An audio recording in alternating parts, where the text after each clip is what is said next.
Konfederata e Industrive në vend ka ripërsëritur kërkesat e saj për qeverinë dhe rishikimin e politikës fiskale mbi naftën. Me anë të një reagimi publik, Konfindustria shprehet se ekzekutivi duhet që të rishikojë në mënyrë të plotë politikën fiskale dhe rregulloret në tregun e karburanteve për të shmangur një recesion të mundshëm ekonomik.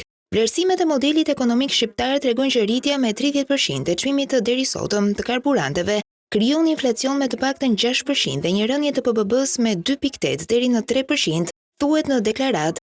Masat që propozon Konfederata janë ulja e barës fiskale mbi karburantet, ulja e taksës vjetore mbi qarkullimin e automjeteve, si dhe të fillojë procesi i shndërrimit të bordit të transparencës në ent rregullator të karburanteve.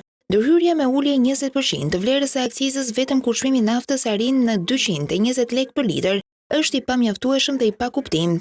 Thellimi i diferencës në kostot e karburanteve me shtetet konkurrente tregtare të rajonit dhe më gjerë në kushtet e krizës shton ndjeshëm rrezikun e falimenteve për industritë, prodhimin vendas, bizneset si dhe goditjet inflacioniste të shumëfish për qytetarët, thuhet në deklaratë.